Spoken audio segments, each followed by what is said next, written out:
Death, Texas, and Tacos is brought to you by Arrowwood Law Firm and Grange Hall. Okay, y'all.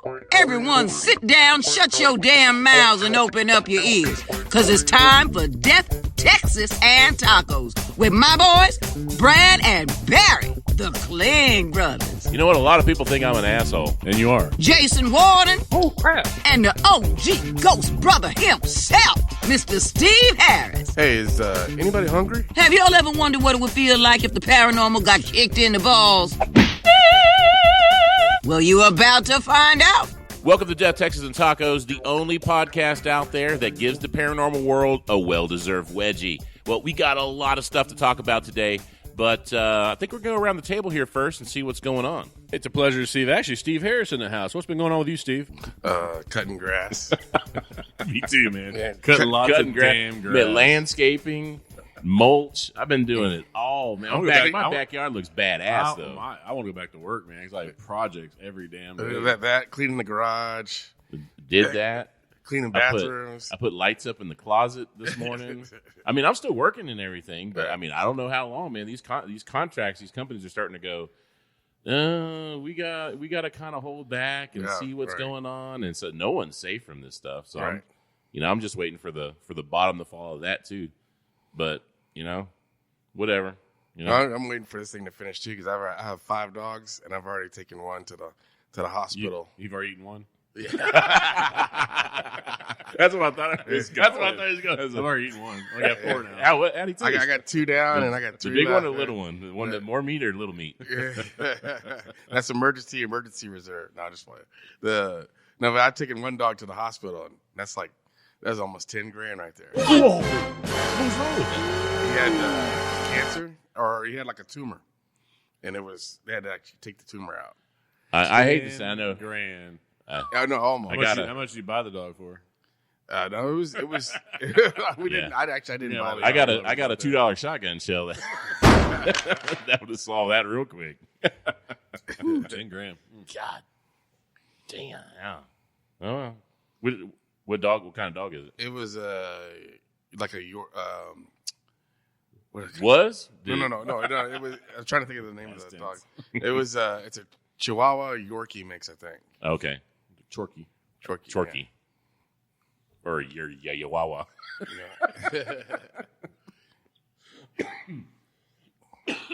Oh my God! I got the COVID.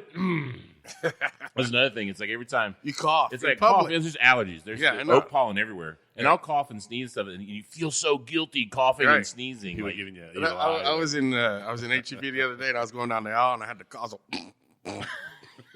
Trying to hold it, and people kind of looking. I was like, "Hey, how you doing?" He's got it. I had to hurry up and go down the aisle, and nobody was there, and I was, and then Carrot got out of that aisle. But yeah, that's crazy. I mean, that's the whole thing is like Jason's kind of undercover right now, and when we're doing the practice runs with this show, we were all together, and now it's like we got to kind of come up with a different way of doing things, and it's just. We'll get through the next couple of shows, and it's a tape show, obviously. So when you hear it, it's a little bit after. So maybe by the time the show airs, everything will be cleared back up. But hell, what they say, the show must go on. Show must go on. We're hitting the COVID-19 bunker right now, anyway. So we're locked down. This place has survived World War II. It's housed Nazi POWs and everything. So I think this building can handle it. But Barry wiped down everything. He went through rubber gloves and wiped down the seats and the tables and everything. So I think we're good. Except you he wiped his ass all over yours. You threw me off when you said Barry White. I thought you meant the singer. Yeah, Barry White came in. He was let me clean this for you. Let me clean this chair. How much TV you been watching? I don't usually watch TV. I've been watching so much more TV just because there's shit's nothing else to do. Let's see. You got Netflix, Hulu, CBS All Access. Well, speaking of Hulu, so I've been putting out a couple of posts. This has amazed me. After 10 years of us being on the air, 10 years ago, 2009, so 10 and 11 years ago, when Ghost Lab was on Discovery Channel, we are trending on Hulu. Wow. And it's twice that I've seen it. My kids are actually the ones that pointed out because they're always going through that. They're like, hey, Dad, you're trending on Hulu. Like, you got to be kidding me. And you're ranked with like The Bachelor and Keeping Up with the Kardashians and all those like major popular shows. And it's funny, you see all of them and you see Ghost Lab, a 10-year-old show that's cranking it. I don't know, it's because people are just now discovering it. Yeah, people know good shit when they see it. And that's, we started to see this trending. And like I said, I hardly ever watch TV anymore. Does this show the seasons, or it just says Ghost Lab up there? Just like it says Ghost Lab, so they have season 1 and season 2 up there. So it's the trending searches, and I'm not sure if people. I mean, if they're searching it, they're actually watching it. If it's that many searches, then people are watching it. God, I wish I was getting royalties off of that damn thing. A lot of people don't realize that we get zero. Everyone said, "Man, you must get payday on." Oh no, we don't get nothing. In fact, they actually took from us. Actually, we paid them to make the show. I don't know how that contract worked out, but Barry and I last night we were going to give some paranormal television a shot again, and we've watched some stuff out there, and it's there. It's not that great. But considering where we've come from and what we've been doing the past year or so, we wanted to watch one of the particular shows, Ghost Hunters, because there's a huge story behind what we've been doing the past year and everything that. And we probably had to start from the beginning to make it relevant what we're going to talk about, what we saw last night. So we're going to start very, very beginning, and I'd say that's about a year and a half ago. July of 2018, it all kind of started over for us. The last 10 years we've been approached by production companies and people like that wanting to do a show, asking if we're available. Sometimes they kind of go the distance, sometimes they don't. But in July 2018, a guy contacted us. Asked if we were available for under contract. No, we're good to go. This one seemed a little more legit. We kind of researched them to see what other shows they do. They do some bigger shows. Texas Walker Rangers, one of their shows. Texas Walker Ranger? Texas Yeah. Ranger, yeah. That's one of their shows. Gene Simmons, Family Jewels. Yes, they had some big shows. So we actually Skyped with them. We did some interviews. Got a little more serious. Finally got to the point where they had an idea. They're going to pitch it to actually A&E. A&E's looking to get back into the game. They're looking to get back into the paranormal because of what Travel Channel is doing so well. They want a piece of that pie. So, well, they mainly also because of sci-fi. Because the whole thing was at the time they said, "Hey, we're getting back to the paranormal game, and to start it, we're going to buy every single episode of Ghost Hunters from Sci-Fi." So now A&E owns the rights to those to Sci-Fi because they want to reboot. They want to make a reboot of Ghost Hunters. Ghost Hunters, sure. And so this was kind of in the works. Just slightly before we were being contacted about what was going on. So this is all kind of happening at the same time. So keep that in mind. And so they we talked a little more. We come up with an idea. We approached A&E with the idea, and they didn't really like the idea that we came up with. But in that meeting, they said, "Man, we don't like the idea, but we love the Klinge brothers. We like that whole thing. Let's make a show around them. Let's get our creative juices together and come up with a show around the Klinge brothers." So literally, A&E is developing a show for us. And so we came up with an idea, and it was their idea, mind you. At the end of the story, you're going to be like, what the hell? Their idea of this show. So we go through the idea. We actually went down and filmed March of 2019.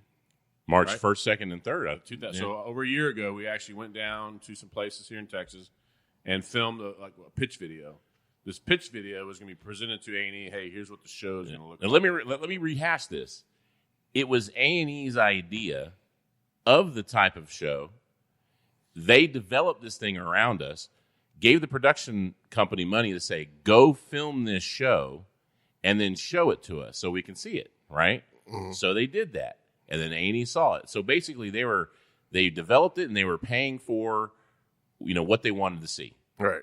But it was kind of, it was our idea, was based on us. It was based how we do things. And it was actually a good idea. I mean, I won't get you wrong. Obviously, I'm a little biased because we were a part of it, but we've been pitched some really crazy stuff that we actually refused to do before.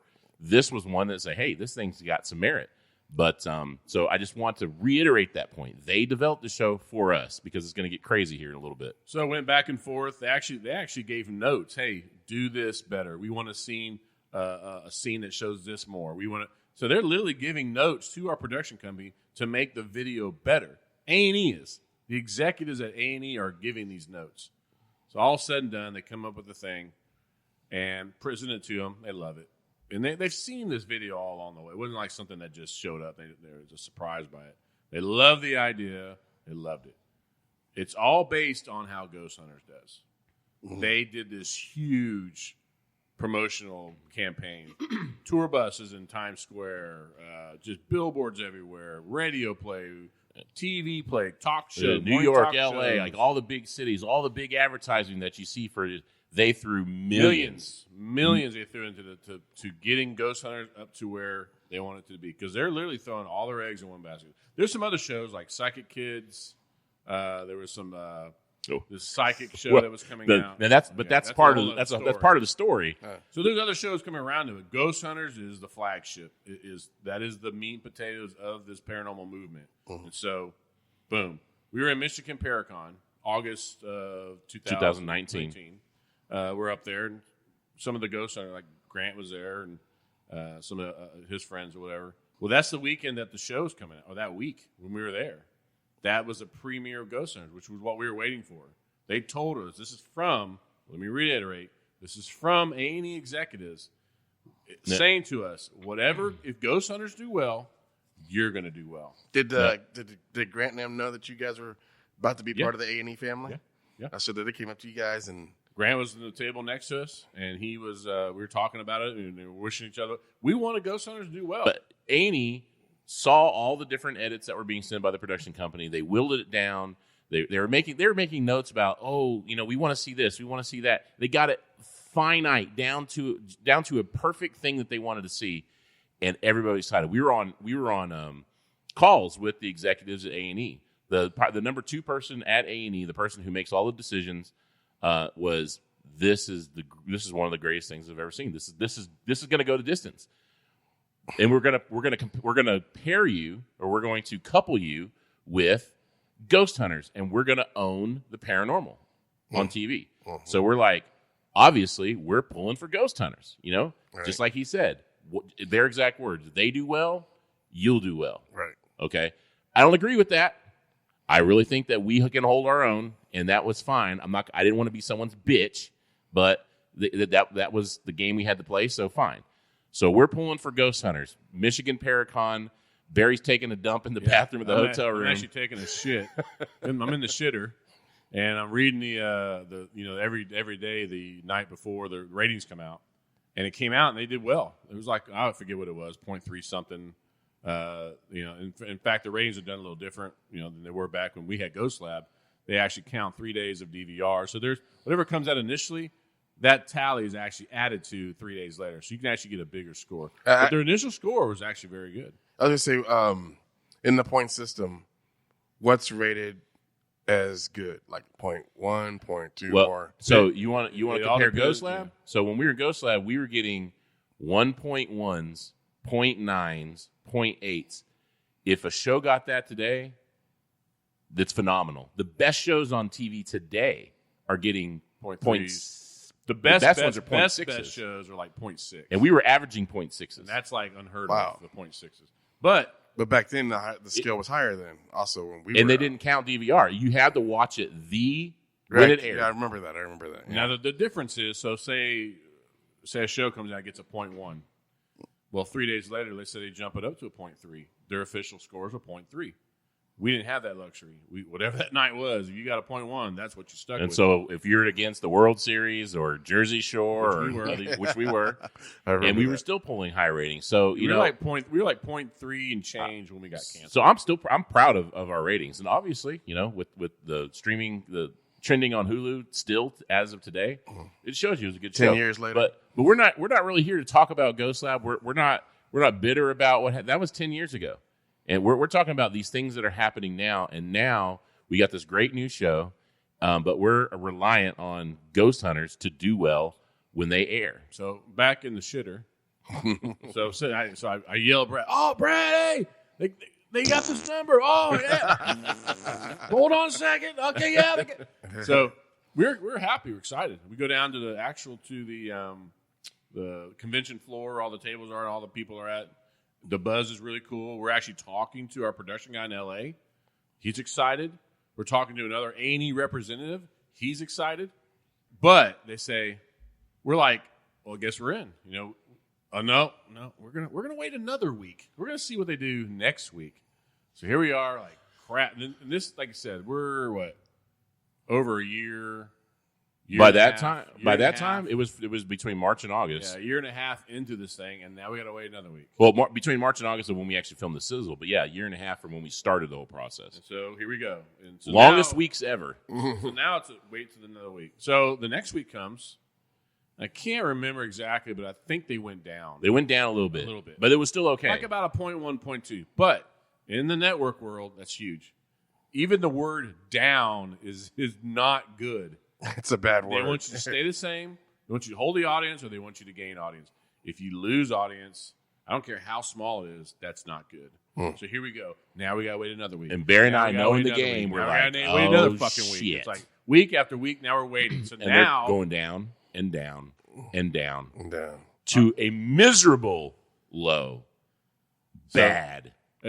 So their season finale. So I want to totally get into how they bought 20 episodes. Well, they were supposed to film all 20 episodes. Well, if they were doing so bad, they cut it short. They made, that's season 1. We're going to film the other ones later, make it a season 2. Season 1, season finale, 0.1. 0.1. 0.1. On, it's 100,000 people watching in the nation. So, basically, the population of this little area here are the only people watching the show in the entire nation. And you also have to look at, it's the network. So 0.1 on like a travel channel, not bad because they have a smaller audience. It's a smaller network. Smaller 0.1 pond. On a giant conglomerate like A&E, that's their big show is Live PD. It gets about 0.6s and 0.7s every week. So that's what they're holding their shows as a standard to. Now, not to say that, and we can't blame the people on Ghost Hunters so much. Well, how do I put this gingerly? We're not blaming the talent on Ghost Hunters, I don't know how to say it gingerly, and so I'm not going to say it gingerly. I really think that it's like they just kind of succumb to the man. It's like, hey, we want you to do this. We want to look like this. We want you to, and it's obvious that we know some of those guys on the show, and that's not them. It's not them. It's not how they act. Yeah. It's not how they've told us before. Now, do you think that what if they had pushed your show, the show that they had at it first? You think you still would have got the same points, or they might have been higher? Who's to know? I always tell Brad, we could have come out and fell on our face too. I don't know. We could have tanked. I just think it's the wrong. I think here's the other thing. I think A&E's audience. So look at their shows: Live PD, 60 Days In. So a lot of cop shows. First 48. A lot of that kind of mystery type shows, cop shows, things like that. That audience is not into Ghost, and they really screwed the pooch when they thought, hey, people are going to watch this show because it's Ghost Hunters. It's not that. Those people that watch A&E aren't watching ghost shows. They're not into the paranormal. They're not into the paranormal. And here's what made it worse, though. So remember Psychic Kids? It was a reboot from the Psychic Kids that was on A&E years ago. Right. The Chip Coffey wasn't on the second one, but they wanted to reboot it. They had another cast of kids, and it came on right after Ghost Hunters, or right before. I can't remember which one. Right before. That one tanked even worse. It was like 0.08s, 0.07s, 0.09s. It was very, very low. So I think it was after, actually. It was after their show.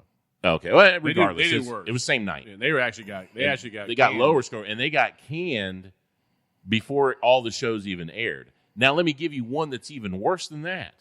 What's worse? They had another show that they had developed, and it was about this psychic in Texas that was based the gist of the show. It was a psychic in Texas and went around and did stuff, okay? Uh-huh. Film shows, I don't know how many shows they filmed, but they actually had the guy up in New York with the Ghost Hunters and everybody doing their promotional rounds and all the marketing, had this guy promoting his show. Uh-huh. When Ghost Hunters tanked and Psychic Kids tanked, they said his show was supposed to come on like later in the year. Yeah. They completely yanked it and said, this show will never see the light of day. Wow. So can you imagine being the guy that filmed the show? You tell all your friends, you're up in New York, you're living the life, and then your show doesn't even air because Ghost Hunters tanked it so bad for everybody. And then how many episodes did he do? Because I know for us it took a lot. They probably half a year. 6, 7 6, episodes, 7, but okay. none of them are gonna. Now that's not to say that maybe a year from now, 2 years from now, you'll see this Texas Psychic come out. They have something in their back pocket, but you have to look at ratings. They look at ratings and say this is what makes us money. So if they put these things on prime time, they're the prime spot for them to make money, and it doesn't do well. They can't chance that. And now, so now we're without a show. A&E calls and tells the production company and tells our agent, no, we're out. Well, actually, they kind of strung us along for another like 4 or 5 weeks. Just like, oh, yeah, guys, we're waiting for this. When all along they knew they're actually getting out of the paranormal completely. Not that we don't like your show. None of the shows are going to be on A&E anymore. But what was driving us crazy is the whole time, the Ghost Hunters cast, whether they knew it or not, we couldn't get a straight answer out of the one guy that we know. We know Brian Murray pretty well, and we really couldn't get a straight answer out of him. And I'm not going to say that he didn't know, because he might be in one of those you're in a need to know basis roles, Right? Where they're just filling his head full of bullshit about what's going on. But they kept saying, "Oh, this is a great first season. Oh, we're rolling into season 2," and it's like, no, they bought 20. You were so bad they had to cut you at 10 and see if they could salvage you for another season and get. And so we'll kind of get into that point in a little bit about how that ended up last night, and Barry and I basically pulling our eyeballs out of our socket. But also during that time, I'm actually talking to Grant, talking to Brian as a friend, going, "Hey guys, this is what I'm being told by A&E directly. We're trying to tell them. We're trying to warn tell them. you better have your shit together and have a backup plan or whatever you need to do. Don't be, bamboozled all the last second. Yeah. It's coming down. You're not going to be around no more." I'm not saying that to be a jerk. I'm not saying that because I'm jealous of your show. I'm trying to be a buddy and say I'm getting told by the number 2 person at A&E that they are done. They literally said, "We are done." Paranormal is done. Paranormal's done. They even said Ghost Hunters will be normal once their 20 is done. They're done. And I was just trying to be a friend and I kind of got some run around a little bit, kind of like, like you're just jealous. Thinking I'm like, and, talking shit come about on. them. I'm not. I'm trying to be a buddy. Because we've been there and we've done that. We know what this is like. We know what it's like to be strung along. We know the game. Right. And that's the difference with us. When we're telling everybody this, it's not because we're jealous and we could give a rat's ass anymore if we were on television, which is ironic because we still could be on television, because that's kind of that's the next part to the story. And there's a third part to this story. It's like I said. Now you have the rest of the story. It drives us insane. But what we want to make sure is that we're on Facebook all the time, and we see everybody, and they're all saying things like, "Oh, that was great. Oh, go, more episodes." This is and you see the Ghost Hunters saying one thing, and I know that they're trying to promote their show, but it's like, guys, the numbers are there. The reality is there. Right. Let's not bullshit the public. Let's not bullshit yourself as to what's going on. The show is bad. The show is doing bad. And I'm saying the show is bad. Yes, I think the show is bad. That's what I was going to ask you. Was it the show was actually bad? It's not. Or was Ghost it Hunters. because I used to like the Ghost crowd Hunters. doesn't like paranormal? I used to like Ghost Hunters long time when it first came out. I watched it all the time. It's not that. And I think one of their problems was the fact that Jason and Grant split up. Now it's just Grant and this whole other team. People don't like new things. That's like, when Lionel Jefferson changed on the Jeffersons, or Darren on Dukes of Hazzard. Dukes of Hazzard. Dukes of Cousins. Hazzard. Yeah, the And was it Duke Cousins. Mark visited Happy Days. Yeah. People don't like it when shows get hokey, and they do, and that's kind of what happened. And not kind of what happened. That is what happened. And it shows that people just didn't want to see that. Now, add that to just the kind of the way they handle themselves and the way they portray themselves as the end all be alls of paranormal and things like. We'll get into that in a little bit, but first so that was the first part. So all the A&E stuff. That's number 1. Then we have a second part which we're dealing with. All of a sudden, now we're dealing with another network that's interested in our show. Same show idea that A&E had. Now it's been presented to another network. And they loved and they're like all over over it. Like I was actually in that meeting. So wait, so it's the same show that A&E wanted you guys to do. Yes. But they let you guys have the idea to go to another. They couldn't hold it anymore because it was they didn't want it. They passed on it. Yeah, even though it was their idea, they didn't have it wasn't patented or copyright. It was ours. It was a production company who did all the work. They did all the editing. It was their product. Now we're a victim of timing because So now A&E has held on to this thing and strung us along the entire time, hoping that Ghost Hunters is going to do better, and it never did. This is like probably October-ish. Probably October is when they finally took it to this other network. So finally, when A&E said, we're letting it go, it's a no for us. If we had all those 5 weeks to a month and a half to take it then and take it to the new network, we'd be on TV right now. And the reason For is, sure, guaranteed. and this Barry and I were in the Greenlight meeting with the executives at this network. Okay, and we're not saying what it is or who it is because we're still in the running. Mm-hmm. But at the time, and this was about November, December timeframe, they had already budgeted all of their shows for the rest of the year and into the new year, into 2020. And you are kind of at a point where it's just like any business. They have budgets and they have quarters, and they can only buy certain things within certain quarters. And they were full. So they said, hey, guys, if you were here 5 weeks ago, you'd be on because we'd have had a slot for you. We don't right now. We've already bought these other shows. So let's see what happens. Let's see if other shows get canceled. There's more room. They continue with the paranormal, etc. And then we'll talk about sliding you in and doing whatever. Well, what's funny is that we're kind of glad that we weren't selected at that point because all this COVID-19 stuff. None of these television companies are in production of anything. Right. We could have got a yes. We would never filmed anything. Because they're literally the production world is shut down. So when it comes back up, we're gonna restart talks with them and just see what's going on. But so that's where we're at. So here we are. Had the sure thing. In TV, nothing is ever a sure thing, and you know that, Steve. Yeah. You have the greatest show in the world, and it just it doesn't go anywhere. You can have a shitty show, and it's the best thing in the world. You just never know. I remember a story. One of the producers was telling me that he was they had the green light for this TV show.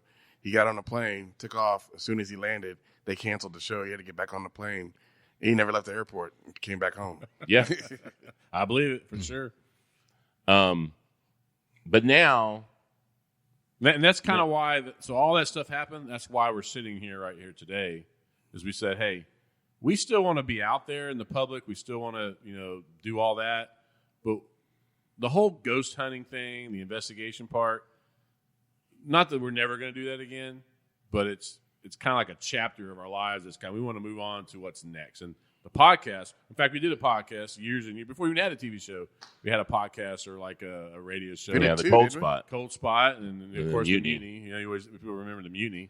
And this is not the Mutiny, but by the way, this is not going to be the Mutiny. But it's going to get pretty rad. Yeah, it depends on. Don't piss us off and become the Mutiny. But anyways. So all that, and that's why we're here today. This is our new thing we're doing, is the podcast. And from the podcast, we're going to be doing some other cool things. But it's a matter of us wanting to tell the truth because we're so tired of seeing all the bullshit, and we're so tired of people stroking each other's egos. Bullshit. No, that's not how it is, and you know it. And we know the inside story. And that's the thing. Most people don't have the inside information like we do. We are there. And we're probably telling things that is very taboo in the industry. No, don't talk about what happens behind closed doors. Shoot on Ghost Lab, we used to always want the cameraman on screen and all that kind of stuff. Right. And I just didn't want to do it. We don't care. In fact, that's probably what got us off TV, is the fact that we were so true to ourselves. And that's where we're going next. We gonna take a minute to talk about the people who pay for all this shit. So do us a favor and listen up, because I might just have to slap your ass if you don't. Have you found yourself facing DUI charges? Arrowwood Law Firm. Have you had your license suspended? Arrowwood Law Firm. In the middle of a nasty divorce? Arrowwood Law Firm. Then call Jeff Arrowwood of Arrowwood Law Firm. 850-244-JEFF. That's 850-244-5333. Arrowwood Law Firm specializes in criminal and family law, with offices in Fort Walton Beach, Tallahassee, and Tampa, Florida. He's here to help fellow Floridians. Call Jeff Arrowwood, 850-244-JEFF. Arrowwood Law Firm. Grange Hall, located in beautiful downtown Cibolo, Texas, for all your event needs, weddings, family reunions, birthday parties, or any other gathering. It has tons of floor space with all the amenities. Call Dave Weaver at 210-249-6822. That's 210-249-6822. And join them every Thursday for their indoor-outdoor farmers market. Grange Hall. Look no further for your next event location. Now back to Death, Texas, and Tacos with the Klinge brothers, Jason and Steve. 4 guys who break the weight limit on a 15-passenger elevator. Damn. So we talked about how this whole story with Ghost Hunters and how it tanked. Well, we watched some of the shows in the beginning last year, and I mean, kind of to compare to what we're kind of to see what are we up against, what do we need to do, kind of because we're about to be in that field again in the TV realm. That's kind of why we watch TV, and it was sorely disappointed. Like it's almost embarrassing to be on TV. It was very boring. It was very. So every show's the same. Every show's the same. It's like how much can you do a paranormal television show? That's right. I was going to be honest. I haven't seen any paranormal. Yeah, since we've been on, so. I think the only thing I saw was Ghost Brothers. But when you add, by the way, Steve Harris is the original Ghost Brother. Yes, I dare you to change my mind. Ghost Hunters, as bad as it is how much it tanked in the ratings. We were giving it a chance, and we watched it last season. I'm telling you, towards the end, we stopped watching it. We were just watching the ratings as it plummeted like a rock. But they premiered and I'm using air quotes, their season 2 premiere just the other night. And Barry came over to my house and we watched it. Okay, it's a 2-hour special. And we said, you know what? Let's give them the benefit of the doubt. Maybe they had a rough start. Maybe they've improved on things. Maybe a miracle will happen and all of a sudden this large audience will come. I mean, my God, the COVID-19 thing's going on. Everybody's at home. Everybody's watching TV. Right. Here's a season premiere. We said, surely these guys are going to get good ratings. We didn't watch it the night that it happened because we wanted to see what the ratings were first, and then we were going to watch it. So Barry calls me yesterday, and he says, did you see my text? I said, no. And he goes, Ghost Hunters, 0.11. The rating for a 2-hour season premiere during a fucking quarantine. 0.11. Steve, do you know how bad that is for a season premiere? You know that new show Skinwalker Ranch that's on A&E? I mean, it's on the History Channel. Uh-huh. That's getting 0.34s, 0.35s. That's a very decent rating these days. But it's on the History Channel, which, again, is more of a... You got your Ancient Aliens crowd watching that one because it's like the same people. But 0.11. I told Barry, I said, I would not be surprised at all if their season gets shelved. Because A&E can't afford to put on 0.11s as season. What's going to happen on episode 2 if 0.11 was a 2-hour season premiere? Uh-huh. And you're talking 0.0, under 0.1s possibly. And it wasn't just Ghost Hunters. So you have Celebrity Ghost Stories, which is also an old show that they rebooted. It was supposed to come out back when the Ghost Hunters first premiered. Uh-huh. They put it out Wednesday. This past Wednesday night was the actual premiere of that show. It got a 0.09. So it's not just Ghost Hunters. Well, the ghost shows in particular on A&E are shitty. The audience isn't there. The A&E audience doesn't like ghost shows. Yeah, I was about to say they're not paranormal people. No. And what we think is funny is that we knew that the Celebrity Ghost Hunter thing was coming out a long time ago, and you can see what the strategy is. Well, Psychic Kids didn't work. We canceled that. We bought all of this. We sunk all this money in the Ghost Hunters. We got to try to make this work. So let's wait and put it with Celebrity Ghost Hunters, and maybe that will with Ice-T and Coco. Maybe that'll help the Ghost Hunters. And Terry Bradshaw. Maybe that'll help the ratings go up. It did not. And in fact, it got worse than Ghost Hunters. So you talking about some lemons on that network. And we know networks. we know that very next day I would love there was to a fly meeting. on the wall at A&E There had to be a meeting saying, "We're fucked, guys. We've got to do something about this." Here's something they could have done, or maybe instead of buying Ghost Hunters, maybe they should have bought the episodes of. Let's see. I think when we were out, there was a string of. Wasn't there Paranormal Cops? Yeah, it was Paranormal Cops. They did like 3 episodes and they were done. Remember the story about they were going to call Ghost Lab Paranormal Ops? Yeah. And we said no. So you had Paranormal Ops and Paranormal Cops. That would have been stupid. But, maybe that might have been better on A&E.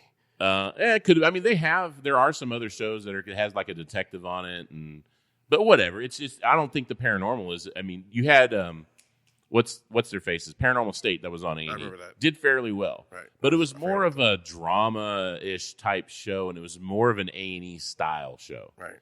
This investigative stuff, the Ghost Hunter stuff, is not. They're trying to do too much. I mean, it's just they got the drama, they got the tech. It just doesn't mix well, and the team they have, it's just not. They don't come across TV very well. Yeah. So Barry came over and we said, "Okay, we got a .11. Let's sit down with an open mind and watch it, okay? Because we know the guy. We kind of do want it to do well because if Paranormal does well in general on other networks, it's going to do well on other networks, and we're in the running on another network. So if we all do well, then it's good for everybody. Right. But we watched it and there's no hope. There's no hope, man. Sinking the show was bad. And of course, I wouldn't say we're just a layperson. We've been in this field. We've been on TV. We kind of watch it with a different look, but we really tried to give them the benefit of the doubt and really, really watch it for what it's worth. And just the terms they use, the bullshit they try to pull, the stretching the truth was a big one. So let's say you didn't watch it, did you, Steve? No. Okay, let's set it up for you. Okay, so there's a town in Arizona. Okay, it's called Clifton, Arizona. It's an old mining town, nestled kind of like Tombstone was, nestled in the hills and all that kind of stuff. And they reported saying all these murders over the years, all these rapes, all these burglaries, all these. They have a cemetery that kind of like Boot Hill, where all everyone's buried who had bad things happen to them. There's floods in the town, and there's all this kind of stuff. So automatically, the entire town is haunted. Right. So they open up and they have this town hall meeting. Okay, and everyone at the town is getting up there, and the Ghost Hunters team is up at the front, and the people who own the different places in the town are telling their stories. Well, I own the local hotel, and I see an apparition that does this, or I own the Elks Lodge, and we hear a woman crying, and all this kind of stuff. There's footsteps, and of course everyone's up there, with a real serious look, and all that kind of stuff. And so they go around, and typically it starts quick. Lights off, IR camera looks, the black and white look, wandered around. Is anybody here? Is anybody here? It's the same old shit that you always see. Right. But every time they did something, and mind you, I know that you film for several days and then you knock it down to a certain amount of time and you kind of got to show the highlights. Right. But the evidence that they were trying to present, the first thing, what was the first thing? Was it that EVP?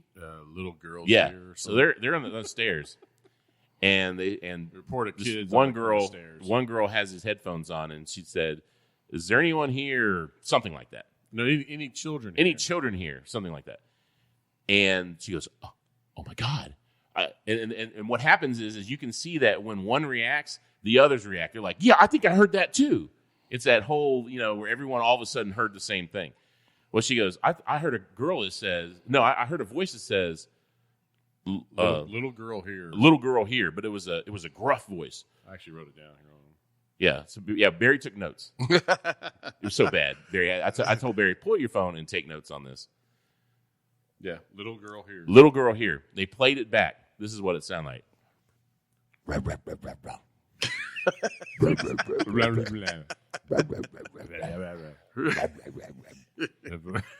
And then the other girl is like, "Oh my God, that's the most crystal that clear." That is so clear. And Grant gets on it. Oh my God, that says a little girl here, right there. CVP I've ever heard in my life. And Barry and I are looking at each other like, "You got to be kidding me!" Fuck? And it's not one of those things because I know that sometimes when you play it on the headphones, you hear it, but on TV, it's not. This was. I don't even know. Honestly, I don't even know that where. was even better than what the EVP was. Yeah, I don't even know where that came from. But I was like, how the hell did you get little girl here out of that one? And then the what was the clincher was, it was so clear. It's the clearest I've ever heard. they went running outside and showed everybody. Oh my God, 100%. 100%. Little girl here, done. Okay, so that's the first place. I'll be honest, it kind of sounded like Cookie Monster to me. Chicken. A little girl here. We need Steve Hawk to come in. So now we said, okay, so they started off bad. Can it get any better? And we were sorely disappointed because it just went downhill from there. I actually quit taking notes. I couldn't. Because I kept telling Barry, let me ask you, did you even go the whole 2 hours? We did. Oh, okay. No, it was a 1 hour, and then there was the second episode. It wasn't like it was 2 episodes. Yes, we watched all 2 hours. 2 hours of our lives we'll never get back. But what were some of the other things? Okay, so the other big one was, so they were in this. One of the claims was there's a mist that's seen walking from it's a hotel, walking from one door into another door. They see this mist periodically. Mm-hmm. Well, they have this camera, some sort of photon. Yeah, boy. Whatever. I don't know. It's a camera that takes light. Well, basically, it focuses on electron, something or another. Like, they make up all kinds of shit for these devices. It's so funny. So they have this camera, and they have it set there in the hallway where this claim is. And it was pretty cool. This thing comes out, and it's like, it has like a vapor trail on it. Like a little white light. It's just... like bugs look when they... Float through. It was went slow. from one door into the other door. And then it came back and was doing spirals. And it was coming over here. And the guy that was watching it lost his shit. I mean, like, oh my God, dude, they literally gathered up all their shit while this is going on, okay, and ran outside, and ran out to show Grant what they got instead of investigating, getting EVPs, taking pictures, whatever. Saturating. You're there to fucking investigate. Cannot act like a little bitch in the damn hotel, and it was. But then what got me was, when he saw it on the screen of the camera. They had a camera and it had a little screen with it, like a little DVR type thing. Right. And he saw it. As soon as he saw it, the guy that was with him, oh yeah, I heard something. He's responding to, it's like. But they cut that off real quick. They never came back to that. So what happened was. You heard something, what he's actually seeing something. So what it was is that he saw something, he reacted to it. The guy behind him was like, I got to react to this somehow. Oh yeah, I heard it too. And it wasn't a sound. It was visual. It was visual. No, it wasn't audio. It was visual. Because point over here, Barry, the thing happened over here. And I told Barry, I said, okay, so after commercial, we want to make sure, because if he did hear something, there's correlation. You saw something and he heard something. But when they came back, they never mentioned anything of a sound or anything being heard. So that just goes to show you right there that we believe, and we've been there, we know how these production companies can do. They probably had meetings with these guys and said, guys, this season, you've got to start reacting to everything. And I mean, it could be the smallest thing. You need to react to it like it's the freaking, the basically make it look exciting. Yeah, exactly. Oh, yeah. And in reality, this stuff is boring. But what they were doing is that half the time. Now they have that in their head. So the first time someone says, oh my God, the first reaction is, yeah, I think I heard that. They didn't hear anything. They're just trying to react, and he reacted in the wrong way. And it showed. And they didn't edit that out. So that was strike number 2. Now they go back and they try to recreate this thing. Yeah, they go recreate it when they got a match. Okay, lit a match. And this camera films, it's almost like it's in slow-mo. Mm-hmm. So you see the match, and it's making a vapor trail. Just like has like a delay, You see the light, and it's making like a vapor, like a jet flies across the sky. You see that vapor trail? Yeah. That's what this is doing. And then it disappears, and then it reappears. Recreated it. Okay, so what they were trying to prove was that whatever they filmed was emitting its own light. That was their claim. Whatever it was, that's why the match, that's a piece of light. It's emitting a light. It's making a trail. Then that other thing was making its own light. Whatever. I give them that. They're trying to disprove it or prove it. But it was like, I don't care what the fuck you find out. It's paranormal. It's like, I don't care what we do over here. They're banging pillows for no. Here's the thing. They were waving the match. And then what we noticed is that there was a reflection in the doorway of the match. So every time you moved it, this reflection was moving the same way. The sheen on the door, or if the door was open, maybe it was a mirror or something was reflecting them doing the match. Which in the video, if you watch, before it comes across like this, you see it appear in the doorway as a light or a little dot. And all of a sudden, here it comes. So it's not emitting its own light. It doesn't have to be. We all know that reflective surfaces can be like they're emitting their own light. Right. Flies, bugs, they moths. reflect. They reflect light. We've seen the it sheen 100 on times. their wings and the sheen on their And in body fact, when they did a close-up, you light. could see the wings, and they were saying, you can't even see the wings. Yes, you can. Yeah, it's like, it looked So like it an was a angel. fly It looked or like a an outline of like an angel, like a dragonfly, kind of like a look bug.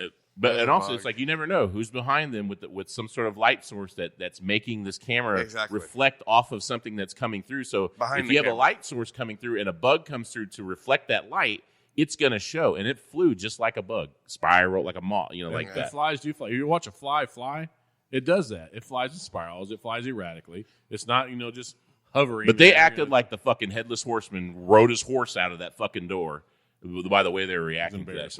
I've never seen anything like that. Like, well, you must not get out too often because we see shit like that all the time and we fucking throw it away. Right. Then you have the two guys that go into, I forget where they were, in one of the buildings. I ain't lying. Every time you hear a tick. Dude. You hear that? Did you hear that? Dude. It was over here. Dude, it was over here. It was over here. Oh. I mean, every little tick was they went. And what it was is that you could hear something. It was kind of banging against metal. They were in a jail. They were in the lower part of that courthouse had the jail. So all these metal grate, iron grate jail cells. And something was kind of tapping. Tap, tap, tap, tap, tap. Like something. They walked over one door and moved it and went clang. That was it. No, it wasn't. Completely no, it different sound. wasn't. Now, here's the big. So there's one other thing. I'm getting excited to talk about this because we were so mad watching this last night. These two chicks, okay? So last season, one of the girls is paired for one of the guys, and this other girl is one of the main girls who's with Grant all the time. Well, now they pair the chicks together. Why? More drama, right? Two girls together. Right. So they're walking in this. Where were the hotel? They're back in the hotel. They're back in the hotel. Yeah. Okay. And so, let me go back. So Grant and one of the other mofos, I don't know what his name is, upstairs, and they have this tri-field meter, and they're asking, are you going to do harm to the hotel owners? And are you a man? Nothing. Are you a woman? Are you responding exactly? Are you being on oppressed cue. by a man? It's like, so now they've established there's something bad. Okay, so these two chicks are walking down the staircase, right? And one of them eats it. She falls. It was real. I mean, she faced. But what she did is, if you look, she's wearing like 5-inch platform heels in a dark, like almost abandoned building, old 1800s building, walking down the stairs in the dark, looking at an LED screen. So okay, an LED screen in one hand and like a flashlight. She clearly misjudged the last step. Have you ever done that before? Yeah. And she fell on her face. It was a step going to the last landing. I really think that she thought she was at the floor level. Because you had to go down to the landing, take a left, and there's like 4 more steps. But she misjudged I think she thought that was the end. And she went down hard. Oh. I mean, holding both things in her hand, face plant. I mean, big time. And she was okay. I mean, it could have been bad. I mean, she could have broken her neck or something like that. She really did.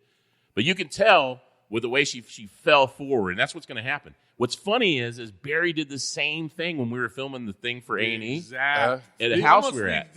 I came around. There was a landing. I thought I was on the floor. I went to step, and I face planted. I held I had the camera and a flashlight in my hand. I mean, I nose to the ground. And what's the Got first? it on tape too. And the reaction was we were laughing our asses off. Oh my God, maybe he broke his ankle, but we're too busy laughing at him. We're not thinking, oh my God, was he pushed? Well, what happened is that this girl she goes, I've never fallen like that before. She says that. I've never fallen like that before. Well, the other girl is now, are you sure you wasn't pushed? Yeah, you sure? It kind of looked like you were pushed. And the other goes, I think you might have maybe. been pushed. I can't say that I wasn't. Fucking bullshit. Bullshit. You're sitting there trying to convince her that she was pushed. I mean, look at those shoes you have on. Those are kind of high. Nothing was ever mentioned about any of that. Which that's the one thing I would have said. If it fell, I'd say, well, next time you're going to wear tennis shoes. You know, next time she you're was gonna be like, smart. it was like, you don't see all the slides on in. You sure you weren't pushed? You look pushed to me. We're not joking. It was You like have you have that push look on your face. I mean, she might as well have been wink, big wink. But now she's like, well, maybe because remember Grant and the guys upstairs got an EVP that said, yeah, they're going to do harm. Oh my God! So now what they said was, remember the blip on the Eddie? Yeah. When they were talking about, it dipped. Yeah, it made a little pressure, dip. little It pressure made a little dip or something, and that's what they were banking on because that little dip. Now there's something bad in the house, and that's who pushed that girl down the stairs.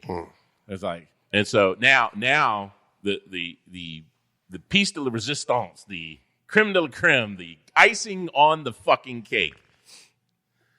So they're leaving, right? So they do their investigation, and all of a sudden, this crazy shit happens. And there's a scene. They're outside their car. They got a flat tire. Okay? They said, no, wait. Let me go back. So they set this scene up. yeah. They're saying, hey, guys. One of the production crew came up and said, hey, guys, the police came and said, hey, watch out for a guy with a red hat with an M on it. He's kind of hanging around. They're like, okay. Remember when we were in Deadwood and that guy was hanging around and he was yelling at us and all that kind of stuff and hanging around? He was just one of those guys. So the cops came and said, watch out for this guy. Well, they used that as now they got a flat tire, and they're all out, and they're freaking out over this flat tire. They said that somebody attacked them. Like someone came from the side, threw something at them. They attacked the car. They attacked the car. Because they're there investigating the town, which, according to them, the town invited. They had a fucking town hall where everybody was all open arms about them being there. Now someone attacks them. Okay, first of all, can you imagine what it would? And there was a flat tire, and then around the rim around the body of the car by the tire, there was some marks, some dents and some whatever. A dent and then like a scratch mark on. So we know from living in Texas that you could hit a hog, you could hit a coyote, a deer, anything like. You could hit something in the road that pops up and causes that. Right. Okay, why they would say they think they didn't see anybody. They didn't say, I saw a guy come out of the bush and he threw this at us. Can you imagine what size of a boulder someone would have to come up at the side of the road and throw it at someone who's going 30 miles an hour down the road? I mean, come on. Supposedly, I saw someone there going like 70. It was like they were going like bullshit. down a road. It's bullshit. And they hit something and it popped if I up. throw a rock at your car, I'm not going to pop the tire. I'm going to do some damage to the car. Right.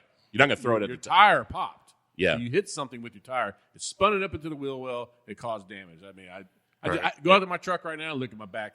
A deer hit me. So what it was is so there's going to be you're going to figure out how this has all come together.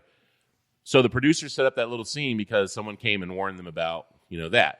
Now they think there's people in the town who don't want us here and our lives are in danger. So there's a whole scene about them going through, guys, if you want to leave, we could call this investigation now. And everyone's like, yeah, Brian, I called my wife and she said, yeah, I got to go. Fuck you, pussy. You got to call your wife to ask her if you can stay. Don't husband. give me that. You're in the Marines, motherfucker. So we got three guys. They're pretty big dude. One's an ex-Marine. One is pretty burly guy. The other guy's real tall, big guy.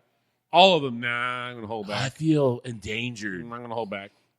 Indeed. And then the girl, I'm a mother and I'm a wife. I got to hold back. So they all hold back. So they're playing up this thing, okay? So keep this in mind because the story is going somewhere. So now the next scene is now they got to come back in the town because they're going to reveal the evidence to the town. They come back in with a fucking police escort. Not just a police escort. We're talking like 5 or 6 cops. Yeah. They have like 2 cars. 2 or 3 in the back. And they're coming down this desert road into the town. And, woo, and this is what, I ain't lying. They're in the middle of, it looked like, what's that movie, Cars. You know how Cars are, they're driving like the mesas? It's like that kind of stuff. They're driving through the desert with full woo, woo. And they come into town, and so they jump them off at the town, and they do their reveal. So, back up. So their lives are in danger, okay? Their lives are in danger. Who does the reveal?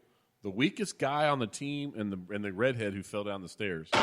Grant's nowhere to be found. Grant, didn't do it. Grant didn't go. Now, we think that there's a little backstory to that. Okay. Several months ago, Barry was talking to Grant, and he had mentioned, he's like, because Barry said, how's it going? How's the filming going? He's like, I might take, more of a backseat role, maybe a producing role or something like that. Whatever he said. But it was like, either I'm tired of this or A&E told me this ain't working. Right. Something. The writing was on the wall that he wasn't going to be on. Well, sure enough, when they started advertising all of the new episodes, he's not in any of the promo shots. He's not in any of the pictures. He's not. So Barry's like, I think that Grant's not going to be on this. Well, now he opts to stay back. We know that he's probably going to be on a little bit of the Waverly Hills episode coming up, but we really think that you're going to see Grant disappear from the show if the show doesn't disappear before he does. Yeah, that was a story writer's way of Grant of getting him out. Show. The town. Now, but here's the funny part: they do the reveal and they leave town. Well, there's no police escort leaving town. It was just them leaving town. And I laughed and I told Barry, I said, "You remember Dingus?" Oh yeah. We had a police escort. State police escorted probably 4 or 5 of them to the Dingus tunnel and then wouldn't go through. Yeah, they would. They said you're on your own. No, they went through the other side, but they didn't go any further. They stopped right there. Go, all right, you're on your own, and they headed back. No, they stopped before they went in because remember we had to go in one car at a time through the tunnel. Right. So they left us on the one side of the tunnel. But remember on the other side of the tunnel, Pat actually, the Ghost Lab was chased by a truck full of guys in machetes, waving machetes and yelling.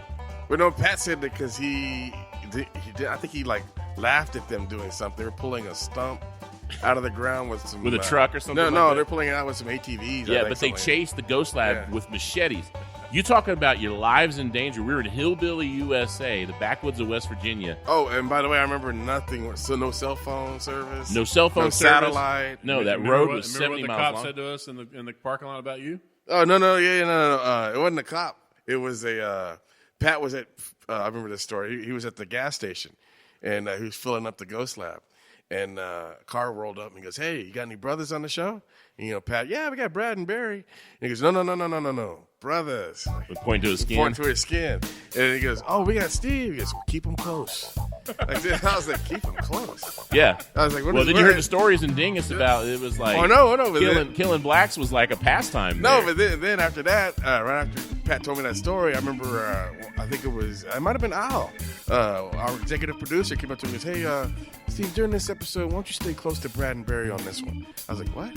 Where are we going? That's right, because you were with us during all of our investigations. Right. You actually had more TV time that episode. Right. And you were with us. And then other than that, I was in the car with the windows up playing on a PSP. Now, you talk about lives in danger, and we're not comparing, but we didn't air any of that. We didn't show that. That would have been dramatic TV that I'm sure that these producers at A&E with this show would have loved to put something like it. Oh, and then I remember we didn't mention any of this. Another thing I remember about that episode was I think we were shooting, and I think our director at the time told one of our PA to go down there and ask them please politely, can you stop shooting your guns? They're shooting their guns. Oh yeah, all those automatic weapons. You hear all those machine guns were going off in the hill. First, handgun. You hear a shotgun. Next thing you know, I was like, whoa. Welcome to Dingus. But again, our lives were truly in danger. We weren't drama about it. We weren't, but it was for the show because for one, the show was so bad, the evidence was so bad. They were reaching, they were trying, and now they got to exit Grant somehow, and they made this whole dramatic thing. And I think that maybe they thought this was going to work. 0.11. And I think whatever. There's bad shows. There's tons of bad shows out there, non-paranormal and paranormal. I think what pissed us off the most is we have a vested interest in this field. We have a vested interest in this industry. You did it a major disservice by the way you portrayed the drama. I tell you what, and I was reading a lot of comments on they got slammed on their Facebook, on their A&E Facebook. I didn't see a single positive comment. But a lot of them were people that were from Clifton were pissed off that they came in that town and made it sound like it was some freaking just some war ghetto zone. I actually looked up the Clifton crime rate. From 2008 to 2013, no murders, no rapes, 1 robbery in 8 years. But they made it sound like this Made it gang sound of like this- hoodlums and are I'll out tell you there what. attacking people. There's a lot of townspeople that are pissed off. You made our town look like a fucking hillbillies. Yeah, because that can ruin their tourist industry. Oh yeah. I mean, Well, I think the whole point of them coming in there was to try to increase the tourism, because the main opposite. guy on the show was like the Chamber of Commerce, the head of the Chamber He's of like Commerce, Boss or Hog one or of those guys. And because people can come in, they can investigate these hotels, they can stay at the hotels, they can do whatever, but they made it look like there's a gang of hoodlums running around Clifton that And it's funny because it said a guy with a red hat with an M on it. I laughed. I said, "Doesn't Super Mario wear a red hat with an M on it?" He was driving a golf cart, I think, or a little so, go-kart. hey, He was driving a go-kart down the street. Yeah, that's what it was, Mario Kart, man. That's who hit the tire, man. The Mario Kart's going, wham, bam. No, he threw one of those turtle shells. Turtle shells. It's like when it hit, did you hear something make it sound like boom? I heard something. Did you hear that? But that's the story, and it's the truth, and the truth hurts sometimes. But we want everyone to know the truth, and then stop believing all this bullshit that you're being fed by the media, by promotions, by and then what gets us is we see on the A&E Facebook page, and we know we got tore up too, but it was like, you guys are fat, you guys are stupid, you guys yell at the ghost. We got stuff like that. They were getting either the people from Clifton, fat boys from Texas, either the Clifton people, like Barry was saying, who had legitimate concerns, or you had ghost hunting people who were making the same comments. They were saying her heels were high, she fell. I can't believe that she tried to convince her so bad that she fell. Right. And so they were saying the same thing. Yeah. Everybody was saying it. And then I was trying to give the benefit of the doubt. We were scrolling through. Usually when there's like 5 bad comments, there's 10 positive ones. Mm-hmm. There wasn't a single positive one. I couldn't find it. The only places you can find positive comments was on these people's personal Facebook page with their friends who were stroking their egos and up their ass going, "Great show, guys. What great evidence." You got to be fucking kidding me. There's not a single paranormal investigator worth their salt who would even say that shit was good, or that those things happened, or that they didn't do their due diligence to either debunk things, or just they lost their shit over the stupidest things. I was going to say another thing too. I think the problem might be now there's so many paranormal teams out there now. Back when we did it, there wasn't as many people doing this as there is. People just do it now just for fun. Definitely. I mean, even not just A&E, all the networks are oversaturated ghost shows, and they're all the same. And they're all looking for evil. They're all looking for drama. They're all looking for that personal, dramatic story, and that's where it's gone to shit. So that's why I think COVID-19 actually saved our ass, because if we would have had a show coming out now, we probably wouldn't do well either. I don't think the people out there, they're tired of it. They're tired And we've of said it watching before. crap. We think that just the entire paranormal thing, it needs to be flushed like a toilet. There's a turd. It needs to be flushed, and we start over again. Now, do we say we start over with us? Yeah, sure, I say that because it's us. I mean, obviously, I'm going to be pro us. But as you can see, we gave this whole thing the benefit of the doubt. We gave it chances. We talked to different people. Our conclusions are based on very, very, very detailed inside information and education in this whole thing. So, not only is your show tanking, which sometimes you can't help, but your evidence is bad. You're letting your producers tell you what to do. It's obvious that the producers run that show. That they're not investigating the way they investigate. They're investigating by the way the producers tell them. Yeah, it's funny that you said that, because I do remember a couple of episodes where the producers on our show, they were trying to push their agenda on us. That's we probably were one like, of the no, no. reasons why we're not around. And remember how many times did we sit there for hours and refuse to do it, and they finally gave in. Right. Corey, the one time at the Hunley house, Right. he came up to me because that producer walked up to him and said, because he spent the night because nothing was Oh, happening. no, yeah, that's right. I remember this because I heard them. They were panicking because we had been there, Day and a half. Yeah, we were already been there a day, and they were used to us getting at least something on the first day. Something to clue you into what to do. Something to work with, basically. And then the first day we didn't get anything. And they started to panic, and that's when they asked Corey, "Why don't you spend a night?" And if you happen to see something, Well, the next morning they're like, "Hey, did you hear anything? See anything?" He's like, "Nope, I played my Xbox and went to bed." They're like, "Well, could you maybe at least say that maybe you heard some footsteps?" And Corey came running to me. Yeah. I went to Al and I said, Yeah. You go tell that piece of shit producer over there that homie don't play that game, Right. and we're not going to do that." But we stuck to and maybe that's why 10 years later we're still trending on Hulu, because it is a fucking good show. We put our hearts and minds and our asses into that show. But anyway, we've said our piece, and I don't know what else to say, but, we were banking on them. And we know they can't control the ratings. We know that they can't control people who are watching or the advertising, but we know that they can control what they do as a team and what they present as evidence and how they portray the paranormal. And so they did a bad job on that, and obviously we're going to assume that that's what rolls into the bad ratings because, as I said, 10 years later, we're trending on Hulu. I don't know what to say. It must be a good show. That's the difference. But I'm not here to stroke our egos because we still may or may not have a show. I guarantee you 10 years from now, we're still not going to have a show. I mean, chances are that we're not going to be on TV. If it happens, it happens. Someone from the actual Ghost Hunters crew texted me last night and said, "Yeah, y'all going to be on TV?" I said, "Probably never." "Oh, no, you will." I said, "Nah, probably never." Now they'll probably they'll bring y'all to the point. Hey, who knows? They might even film a couple episodes and then all yank it. Yeah, or whatever. Something will happen. But we're having fun doing this, and there's a lot more that we're going to do. And it's this entire Death, Texas, and Tacos obviously not going to be bitching sessions about. But this was something that was just very important to us. It shows everybody what we've been up to.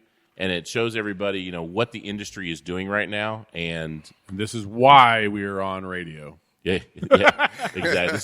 This is why we prefer to do radio and eat tacos, because it's a couple things that we know how to do. Well, it looks like it's a wrap for our inaugural Death, Texas, and Tacos podcast. Hey, we talked a lot of crap today. If you want to contact us and discuss this subject further, or maybe you have some ideas that we need to know about, contact us at brad@klingebros.com or barry@klingebros.com, or check out our website, www.deathtexastacos.com. We'd love to hear from you. There's a contact page there. You can go there, send us an email, do whatever. You know how to get in contact with us. We're here. Let's hear from you. Well, we hope you enjoyed this episode of Death, Texas, and Tacos. And if you didn't, we don't really give a damn. Now go on and cry to your mama. But we know you'll be back for more next week. Adios, suckers.